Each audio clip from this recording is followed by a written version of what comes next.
अगर आपको कहीं भी लगता है कि जीवन की किसी परिस्थिति में आप कमज़ोर पड़ रहे हैं या आपको बहुत बड़ा कोई क्रांतिकारी कदम उठाना हो, बिल्कुल पहाड़ गिराना हो आपको, तो सिर्फ भगवान को अपने हृदय में, हनुमान जी को अपने हृदय में देख लें और उन्हीं का चिंतन करें और पूरा नेह उन्हीं पे लगा दें और उन्हीं को कह दें कि सब काज तुम्हीं को करना है, तो आपका काम हो जाएगा। कभी जीवन में सुख आए तो हनुमान जी का नाम आया, दुख आए तो हनुमान जी का नाम आया, सफलता मिली तो हनुमान जी, असफलता मिली तो हनुमान जी, हर समय हनुमान जी। और वो फिर मेरे एक साथ मेरे जीवन में उनका आसरा और उनका भरोसा एक बहुत बड़ा जो है, जैसा मैंने चाहा वैसा ही लगभग उन्होंने मुझे दिया।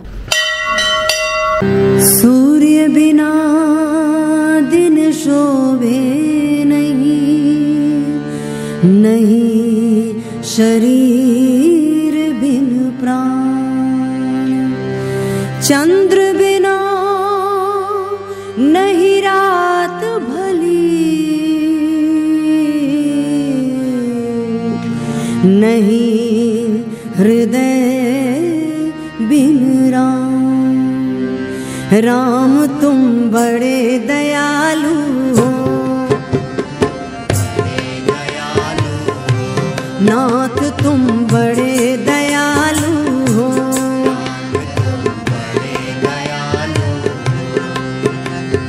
बड़े दयालु हो तुम, बड़े दयालु हो राम तुम बड़े दयालु हो, नाथ तुम बड़े दयालु हो।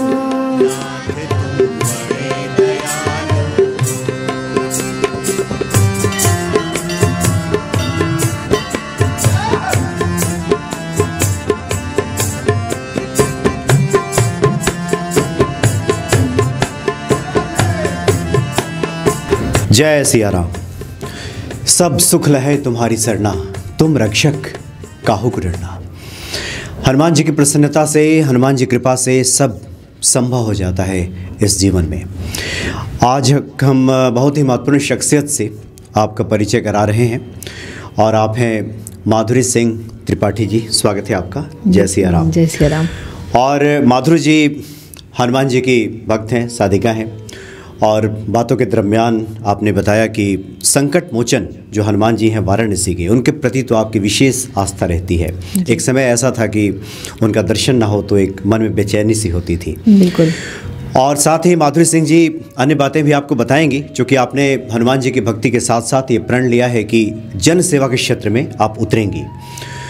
और हनुमान जी भी साधु संतों के रखवाले हैं, जो भी सत्पुरुष हैं, जो अच्छे आचरण करने वाले लोग हैं, उनके रक्षक स्वयं हनुमान जी हो जाते हैं।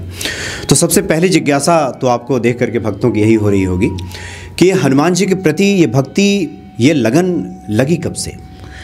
देखिए, बात स्टूडेंट लाइफ की थी। मैं बनारस हिंदू यूनिवर्सिटी में पढ़ती थी जी। तो जब शुरुआती दिनों में जब हॉस्टल में पहली बार रहना हुआ तो प्रायः घर की याद आती थी कि घर से आ गए हैं, हॉस्टल में केवल दोस्त हैं लेकिन माँ बाप नहीं हैं। तो मेरी एक मित्र ने काशी हिंदू विश्वविद्यालय में पढ़ते हुए उन्होंने बताया कि यहाँ पर एक हनुमान जी का मंदिर है और अपने BHU गेट से बहुत ही पास में है, तो चलो वहाँ दर्शन करते हैं। तो हम कुछ सहेलियाँ मिलकर वहाँ चले गए और क्लासेस के बाद शाम को भगवान का दर्शन किया। और मेरे जीवन में उसके पहले मेरी स्कूलिंग जो है क्रिश्चियन स्कूल से हुई थी और पढ़ाई लिखाई का ही संस्कार था और पढ़ाई लिखाई के अलावा अधिक मंदिर वगैरह के बारे में बहुत जानकारी नहीं थी, ना ही देवी देवताओं के बारे में बहुत ज़्यादा कोई जानकारी थी। तो पहली बार ईश्वर से कहें या मंदिर से कहें जो मेरी लगन लगी वो हनुमान जी से ही लगी, क्योंकि उन्हीं को पास से जा कर के देखने का अवसर मिला, जहाँ पहुँच के थोड़ी शांति लगी और ऐसा लगा कि जिस उद्देश्य से काशी हिंदू विश्वविद्यालय में पढ़ने के लिए आए हैं वो जो है सफलतापूर्वक पूर्ण हो जाएगा। अगर यहाँ भगवान के रोज़ दर्शन करते रहें तो समय अच्छा कटेगा और जीवन में कुछ बनना चाहते थे तो वो बन पाएंगे जी। तो फिर ये सिलसिला चल पड़ा और कई वर्षों तक बनारस हिंदू यूनिवर्सिटी में पढ़ते हुए लगभग ये कोशिश होती थी कि प्रत्येक दिन संकट मोचन भगवान में हनुमान जी का दर्शन हो ही जाए, इसलिए मेरे आराध्य, मेरे इष्ट देव और मेरे सब कुछ हनुमान जी ही बने। जी जी जी। आपने बताया कि बचपन से, चूँकि आमतौर पे जैसा कि होता है, जो मध्यम वर्ग के जो बच्चे हैं वो ज़्यादातर क्रिश्चियन स्कूलों में जाया करते थे, आज भी जाते हैं जी। देवी देवताओं से परिचय कम होता है, तो बनारस पहुंची तो संकट मोचन हनुमान जी के प्रति ये जो खिंचाव है, क्या किसी के साथ पहली बार गई या फिर आपने नज़र पड़ी तो हनुमान जी दिखाई दी और उसके बाद ये लगाव सा हो गया? नहीं, पहली बार तो याद है कि सहेलियों के साथ गई थी, हॉस्टल में जो पढ़ती थी। उसके बाद इतनी लगन लग गई कि कोई मुझे साथ मिले या ना मिले, फिर मैं अकेले ही जाने लगी। और कई बार मित्र मिल जाते थे तो ठीक है, नहीं तो फिर वहाँ अकेले ही जाना हुआ। और फिर वहाँ ही देखा कि लोग जो है ज़मीन पर बैठ करके हनुमान चालीसा का पाठ पढ़ते हैं, तो फिर मैंने भी पुस्तिका उठा ली और पढ़ना शुरू किया। और उसके बाद जीवन में मुझे कभी और किसी ईश्वर की तस्वीर की तरफ कभी कोई आकर्षण नहीं हुआ, किसी और पूजा की ओर मेरा ध्यान नहीं हुआ। अगर कभी जीवन में सुख आए तो हनुमान जी का नाम आया, दुख आए तो हनुमान जी का नाम आया, सफलता मिली तो हनुमान जी, असफलता मिली तो हनुमान जी, हर समय हनुमान जी। और वो फिर मेरे एक साथ मेरे जीवन में उनका आसरा और उनका भरोसा एक बहुत बड़ा जो है, जिसको गोस्वामी जी ने कहा है, और देवता चित्त न धरई हनुमत से ही सर्व सुख करई। एक हनुमान जी की शरण में आप चले जाएं, उन्हीं का सुमिरन ध्यान होता रहे, तो सभी देवी देवताओं की पूजा का फल भी प्राप्त हो जाता है। बिल्कुल। तो ये हनुमत स्वरूप आपके हृदय में एक तरह से बैठ गया पूरी तरह से। जी, बैठ गया। अच्छा, कई बार चूंकि जीवन है तो उतार चढ़ाव, बहुत सारी मुश्किलें भी जीवन में कई बार आ जाती हैं, कई बार मनोनुकूल होता है, कई बार नहीं होता। हम आपसे जानना चाह रहे हैं कि हनुमान जी के दर्शन के लिए तो आप रोज़ जाती हैं, आपने बताया था कि संभवतः 6-7 साल आप वहाँ पे थीं और प्रतिदिन का क्रम था, रोज़ जाना ही जाना था। तो आपको कभी ऐसी चुनौती आपके जीवन में कभी आती थी तो आप क्या करती थी? सिर्फ दर्शन, या जैसे कि लोग पाठ करते हैं, कुछ लोग पूजन करते हैं? एक बहुत ही अलग सी बात मेरे साथ रही कि उस मंदिर में, संकट मोचन मंदिर में जाने के बाद मेरे मन में कोई विचार नहीं आते थे, न दुख के न सुख के, कोई भाव नहीं होता था। और सच तो ये है कि मैंने वहाँ खड़े होकर के कभी नहीं कहा उनसे कि हे प्रभु मुझे ये दे दीजिए, मेरे ये कष्ट हर दीजिए, या मुझे ये सुख दे दीजिए। मैं केवल यही वहाँ खड़े होकर के सोचती थी कि मुझे इनको क्या बताना है, इन्हीं को पता है कि मुझे क्या चाहिए होगा और ये खुद ही मुझे देखते होंगे। तो मैंने कभी हाथ जोड़कर उनसे कभी कुछ मांगा भी नहीं। और हनुमान जी ने सब दिया भी, जैसा आपने चाहा, लगभग जीवन उस अनुरूप चलता रहा। हाँ, इसमें कोई संदेह नहीं है कि जैसा मैंने चाहा वैसा ही लगभग उन्होंने मुझे दिया। और मेरा जीवन, फिर मैंने पत्रकारिता की, फिर कोई उद्यम भी किया, काफ़ी चुनौती भरा उद्यम भी था। फिर उसके बाद जो है एक अवसर आया, मैंने लोगों को रोज़गार से जोड़ा अपने। फिर बाद में अब मेरा रुझान समाज सेवा की ओर है। अब मैं अपने क्षेत्र के विकास के लिए संघर्षरत हूँ और मुझे लगता है कि अगर मेरी राजनीतिक भागीदारी बढ़ती है तो मेरे क्षेत्र के लोगों का कल्याण हो सकता है। और मेरा जो क्षेत्र है पयागपुर, वो जो है देवी पाटन मंडल में आता है। और देवी पाटन मंडल जो है ये अवध क्षेत्र का एक बड़ा हिस्सा है, जिसमें अयोध्या, गोंडा, इसके बाद कैसरगंज, बहराइच, श्रावस्ती, ये सब वहाँ की लोकसभा सीटें हैं। हम इसके बारे में थोड़ा आगे विस्तार से बात करेंगे, क्योंकि बीच का जो कालक्रम है, जो कालखंड है, आपने थोड़ा स्किप कर दिया उसको। हम चाहते हैं कि उसकी भी बातें हो जाएं। चूँकि आपने अब तो उद्देश्य बना लिया है, जैसा कि हमने शुरू में भी कहा कि आप जन सेवा करेंगी, और हनुमान जी भी लोगों के दुख दर्द दूर करने में लगे रहते हैं। प्रभु श्री राम का कार्य यही है कि साधु संत के तुम रखवारे, असुर निकंदन राम दुलारे। तो साधु संतों का जो कार्य है, यानी कि जन सेवा के कार्य में आप लगी हैं। लेकिन हम चाहते हैं कि एक और घटनाक्रम का आप जिक्र कर रही थी कि वाराणसी से संकट मोचन का जब रोज़ दर्शन करती थी और नौकरी की वजह से आप दिल्ली आ गई, और दिल्ली आकर के हनुमान जी की अक्सर याद आपको सताती रही यहाँ से। जी बिल्कुल। जब काशी से मेरा नाता छूटा, जैसे स्टूडेंट लाइफ वहाँ मेरा ख़त्म हुआ और मुझे दिल्ली आकर के यहाँ पर जो है न्यूज़ चैनल में नौकरी की बात आई, तो शुरू में मैं दिल्ली को देखती थी तो सोचती थी कि ये कौन सा स्थान है, यहाँ पर तो ना कोई गंगा नदी है, ना कोई भगवान दिख रहे हैं, ना मेरे वो संकट मोचन हनुमान हैं जहाँ जाने की मुझे आदत सी पड़ गई थी। तो ये कौन सी नगरी है?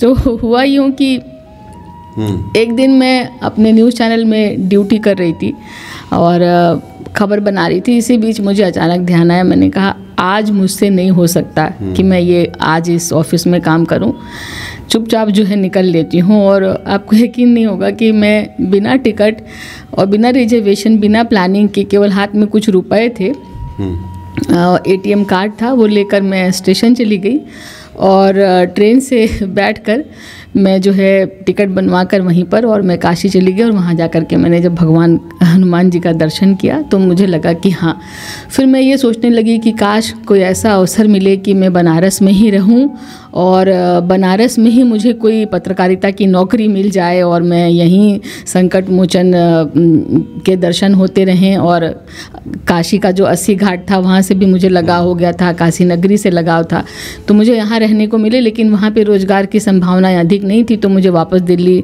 लौटना पड़ा। पर यह सिलसिला कई बार होता रहा, जब भी मुझे दिल्ली से उदासी या खिन्नता होती तो मैं वहाँ चली जाती, 1-2 दिन रहकर वापस आती। ये सिलसिला कुछ दिन चला, फिर धीरे धीरे दिल्ली में ही रहने की भी आदत लगी।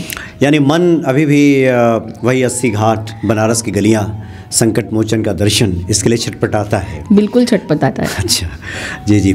अच्छा, चूँकि आपने अब ये फैसला किया है कि आप जन सेवा करेंगी, जन सेवा के क्षेत्र में कर भी रही हैं। आपने बताया कि अभी भी आप जहाँ रहती हैं वहाँ पे लाखों लोगों को भोजन कराना, भंडारे की व्यवस्था करना, ये सारा कुछ आप देखती हुई।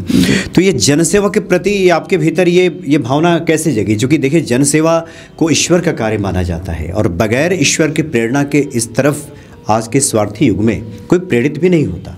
तो आपके भीतर ये कैसे ये भाव आ गया?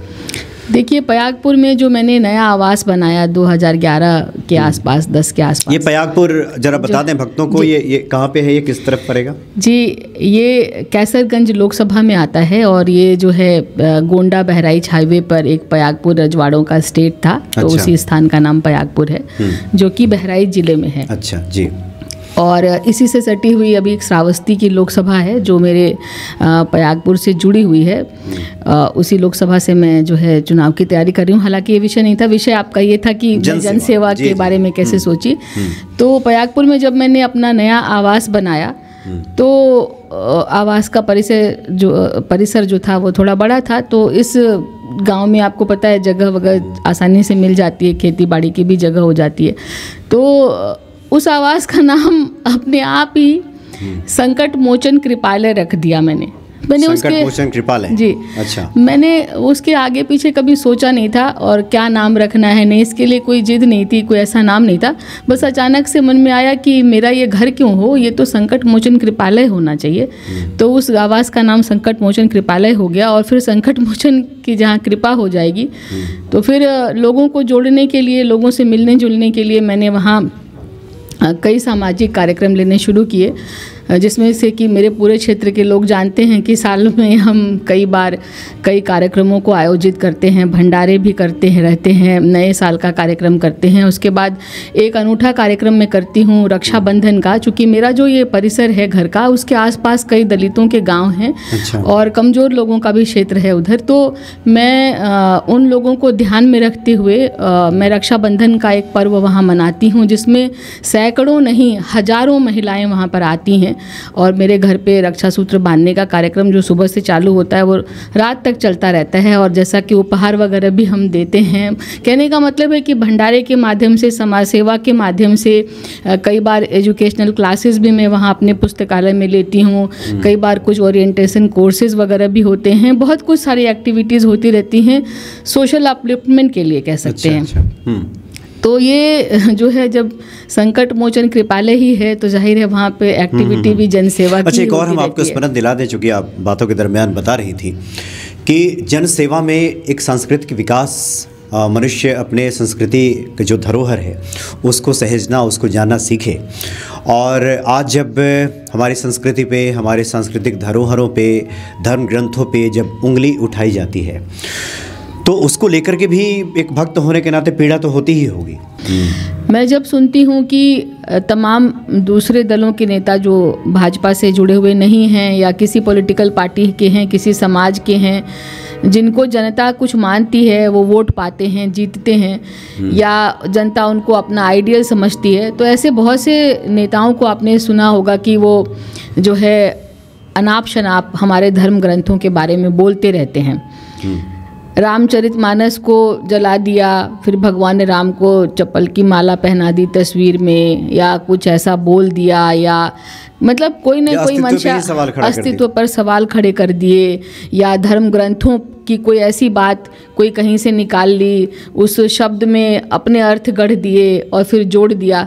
ये सब कुछ करके वो पूरे भारत के समाज पर एक कुठाराघात कर रहे हैं हमारे धर्म ग्रंथों पर। तो इसको देखकर मुझे पीड़ा होती है और मुझे उनकी नासमझी पर अफसोस भी होता है कि एक पंक्ति पकड़कर उससे पूरे महाभारत की, पूरे रामायण की, पूरे रामचरितमानस की विवेचना करने लगते हैं, जबकि अर्थ का अनर्थ निकालते हैं। ये उनको भी हृदय से पता है। और ये कोई भारत में आज से नहीं हो रहा है, ये तब से हो रहा है जब हम जो है, आपको पता है मुगल काल में हम किसके गुलाम थे, बाद में अंग्रेज़ों का शासन आया, और उसके बाद आप देखिए पश्चिम बंगाल की जो लेफ्ट पार्टीज़ थी, उनके बड़े नेताओं को मैंने न्यूज़ चैनल्स के दौरान कवर किया है, उनके विचारों को मैंने सुना है। इसी तरीके से साउथ इंडिया में भी कई पॉलिटिकल पार्टीज़ हैं जिनकी जो आइडियली जो है भगवान राम की आलोचना या हमारे धर्म ग्रंथ की आलोचना में उनका भरोसा है।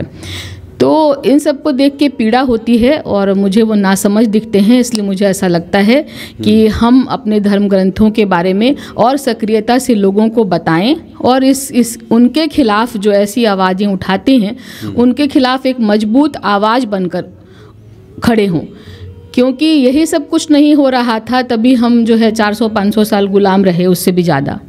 तो एक बार फिर से ऐसा कहीं दौर ना आ जाए, इसके लिए बहुत मजबूती से खड़े होना पड़ेगा। जी। और जन सेवा का जो सबसे सशक्त माध्यम है वो राजनीति है जी। इसके लिए आपने श्रावस्ती का क्षेत्र चुना है। जी।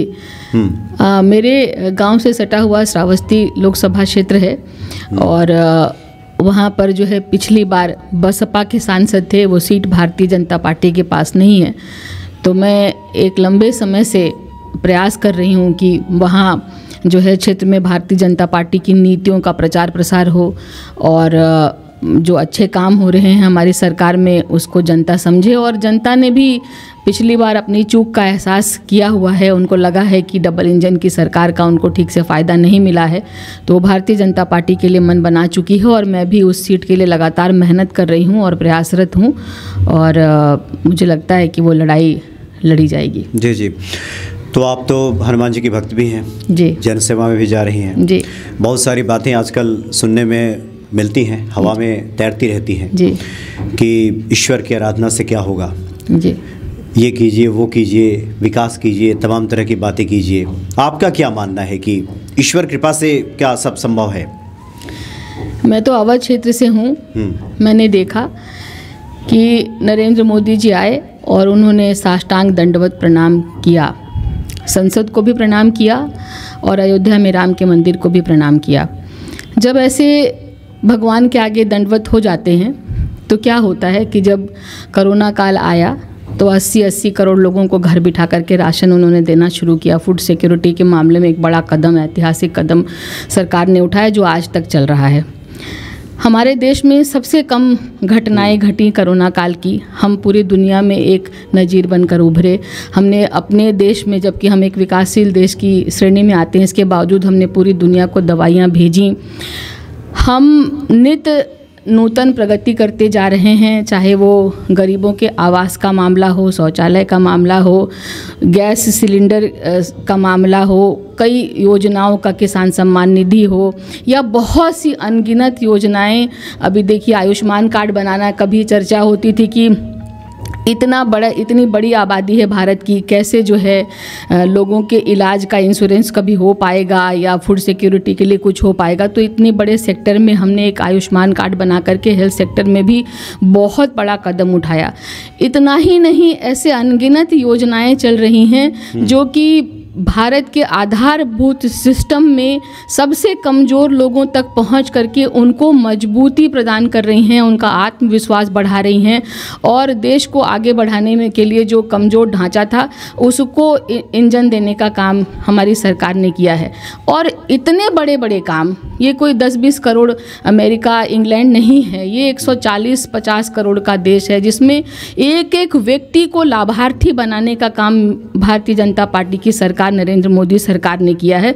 तो क्या ये भगवान के आशीर्वाद से नहीं हो रहा है? जी हाँ, जी हाँ। मैं गांव में जाती हूँ, श्रावस्ती में, मुझे ऐसा कोई परिवार, कई बार तो पूरा का पूरा गांव, एक एक व्यक्ति लाभार्थी है। अगर एक व्यक्ति को हमारी वजह से 10 किलो भी अनाज महीने में मिल रहा है और सुविधाएं नहीं भी मिली हैं, तो आप बताइए, एक एक व्यक्ति को चुन चुन कर लाभार्थी बनाने का सपना ये नरेंद्र मोदी जी ने देखा होगा, पूरा किया होगा, लेकिन क्या ये ईश्वर को साष्टांग दंडवत प्रणाम करने के बजाय ये पॉसिबल था?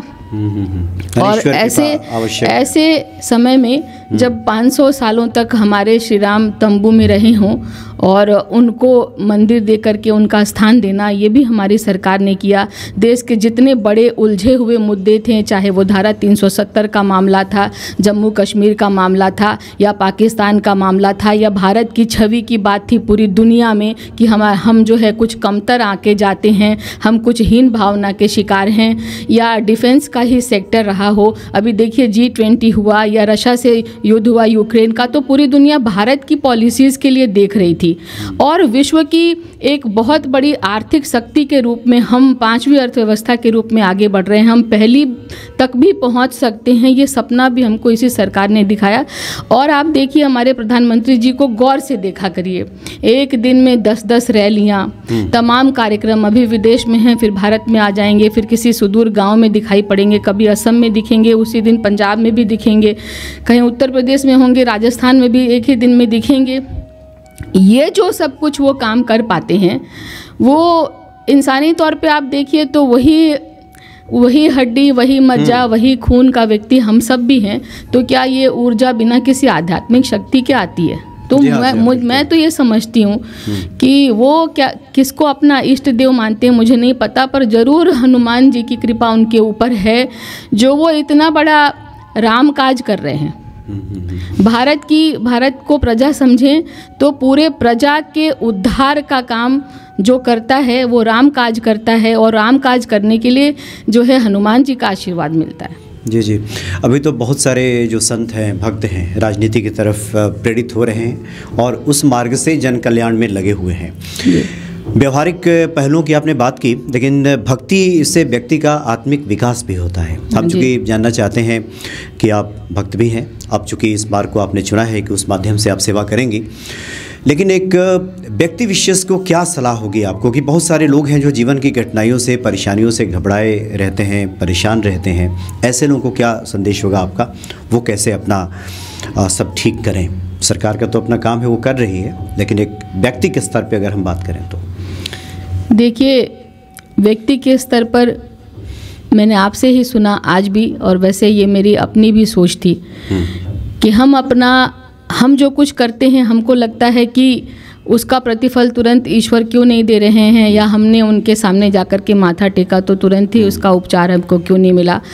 और हम जो अपना नाता है वो अपने परिवारजनों से, आप मेरी कोई किसी की पत्नी है, कोई सहेली है, कोई मित्र है, कोई रिश्तेदार है, माँ है, बाप हैं, पड़ोसी हैं, दोस्त हैं, ऑफिस है, कामकाजी लोग हैं, मालिक हैं, बंधु हैं, उन सब से हम अपना नाता लगाते हैं और हम उस दुनिया में जी रहे होते हैं कि हमारा उनसे गिव एंड टेक में क्या चल रहा है। और आज के दौर में हम उनके इर्द गिर्द अपनी चीज़ों को देखते, बुनते, सुनते रहते हैं और उन्हीं से अपेक्षाएं रखते हैं।